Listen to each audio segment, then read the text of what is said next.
Hello students, welcome to another session of e-learning in Panchkar. Today we will be covering module 3 of Rakt Mokshan. In this we will cover Paschat Karm of Jaloka Ucharan, Pehchan Karm, Ghati, Alagu and Shring. Continuing on Jaloka Ucharan, where we left in the last lecture, we will start with Paschat Karm. The Paschat Karm of Jaloka Ucharan includes care of the wound, care of the Jaloka and complications and its management. We will begin with learning how to care for the wound which has been created by Jaloka bite. Once the Jaloka is detached, the wound caused is cleansed with sterile water or with turmeric water. If there is Dushtarak still oozing out, it is allowed to flow out so that proper Shuddhi can be achieved. Once a Vaidya is confident that Dushta Rakta is gone and only Shuddha Rakta is coming out, then this Rakta Srav needs to be stopped, and it can be done by smearing Shatadhatgrit and tightly bandaging it.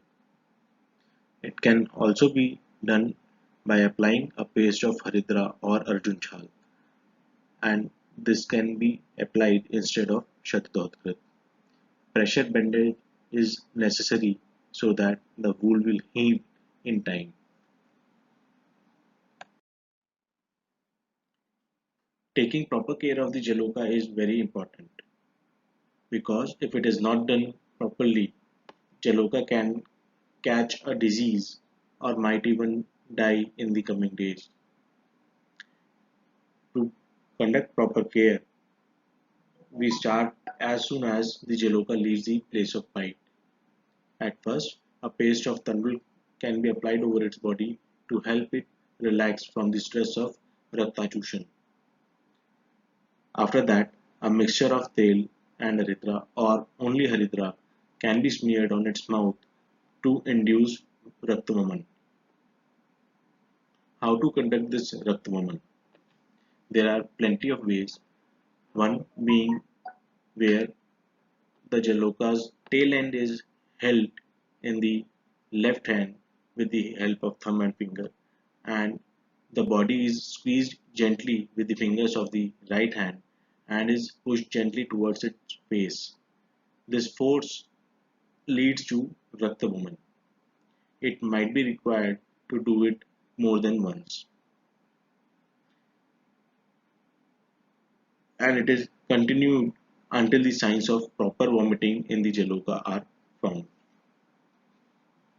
Another way of doing this Raktavaman is by keeping the Jaloka in turmeric water, and over a few minutes the Jaloka vomits the sucked blood itself.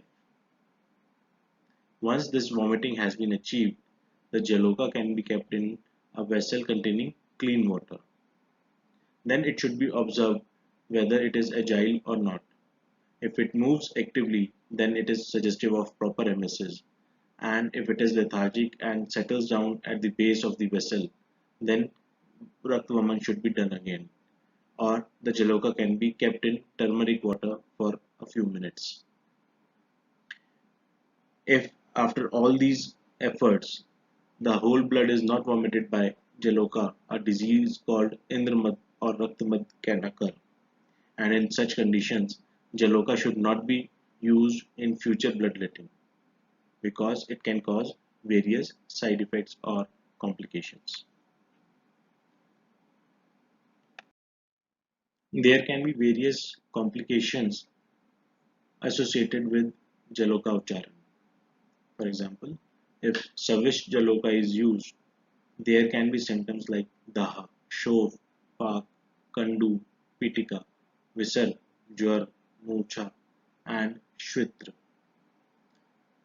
For management of these symptoms, Vishagna Chikitsa is to be done and Raktashodhan is to be done. If there is Hina Yog, there will be symptoms like Tod, Kandu, and Shov. To manage these, the Raktasrav is to be done until the Samyak Shuddhi Lakshan are achieved, and it can be done with the help of Madhu by scrubbing it over the bite mark. And in case there are Ati Yog, there will be symptoms like Ati Raktasrav, Daurbalya, and Mucha in extreme cases. Although complications from a single Jaloka bite are rare, still we should be aware that how to manage it. For treatment of such Ati Yog Lakshan, pressure bandage can be done by using Raktasambhak drugs and sprinkling of Sheetal Jan can be done. With this, we conclude Jaloka Ucharan and will start with Prachankan. The Prachankan is a procedure in which incisions, mostly multiple in numbers, are taken on the skin superficially and bloodletting is accomplished. It is done as an independent treatment or as a part of treatment in various other Raktamokshan procedures like Alagu, shrink, etc. Purvakarma. Now, no specific Purvakarma for Prachankan has been advised like Snepan, etc. But like every procedure, Sambhar Sangrah and collection of certain drugs are indicated for proper conduction of procedure and for prevention and treatment of complications if any arise. Sambhar Sangrah for Prachankan will include Shastra, medicines, and instruments for Dahan if there is a lot of Raktasrav and other dravya, other utensils, etc. The Shastra required are Mandalagra Shastra or Karpatra Shastra. Medicines required will include Rakta Pravartak like Ela, Kusht, etc. These are used in case Samyak Shuddhi is not being achieved and Ayog is there. Rakta Skandan Dravya like Lodra, Priyangu, etc. Rakta Sandhan Dravya like Kakolyadigan and Rakta Pachan Dravya like Shomavastra. These are required in case the Raktasrav is continuing even after Samyak Shuddhi Lakshan are achieved and we are going towards Ati Yog or Ati Yog has happened already. So they prevent any complications. Instruments for Dahan include Dahan Kshar and Agni Karma Shalaka in case even after applying Rakta Sandhan and Pachan Dravya, Rakta Stambhan is not achieved. And other requirements include collecting vessels for collecting the blood, Sheetal Agrah, attendance, Vranbandhan Dravya, etc. How to conduct proper prachan. The affected part where prachankaram is to be done shall be cleaned and prepared under complete aseptic conditions, and a ligation shall be done just above the site of the prachan to stabilize the skin. A sharp instrument like Mandalagra Shastra or scalpel blade can be taken and the area of prachan should be scrapped. It should be avoided in areas which contain parts like snayu, sandhi, asti, marm, and sira, etc. To achieve proper prachan, the incision should be riju, na ati uttan, na ati gambhir, asankeern, and na ati tiryak. Riju means straight, na ati uttan means not very superficial, na ati gambhir means not very deep, asankeern means not very close to each other, and na ati tiryak means not going in various sideway directions. Once the proper prachan has been done, the rakt is allowed to flow out on its own until samyak shuddhi lakshan are achieved or all the dusht rakt has sravit from that area. After that, paschatkarm is done, for which once bleeding stops, Dressing can be done by applying Jatyadi Ghrit or Yashtimadu Churn or Haridra Churn. Complications and management of Prachan and Shring etc. will be discussed along with Siraved. Now we will start with Shring. Shring is Ushna, Madhur and Snigdh in nature and is given in Vataj rope. For this, a long horn is selected through which Achushan can be done. After doing Prachan on the affected side, the broad side of the shring is applied over the wound and the Vaidya or attendant applies suction from the narrow end. With this, pressure is created and Rakt oozes out.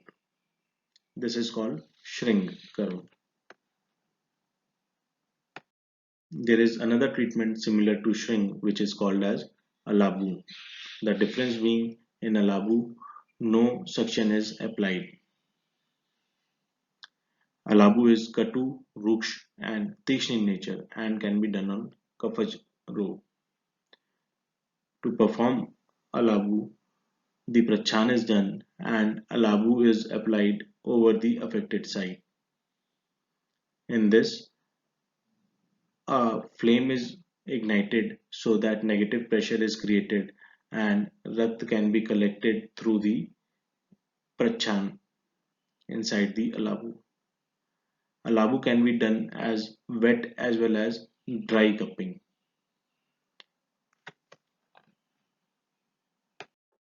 Ghati is a small container and it is done for conditions which are Twakast or in Vataj rope. It is again similar to that of Alabu, but the main difference is that in Alabu a herb called as Alabu is used, whereas in Ghati a utensil is used and it has no medicinal properties of its own. It is applied just like Alabu, wherein Prachan is done and flame is ignited and Ghati applied so that negative pressure is created and blood can be collected. These days, a variety of cups are available in which we don't require to use the flame and cupping can be done. It can be wet as well as dry as I've already discussed. With this, we come towards the end of today's session and in next session we will start with Siraved, its Trivid Karma and complications and management of blood loss. Thank you for patient hearing.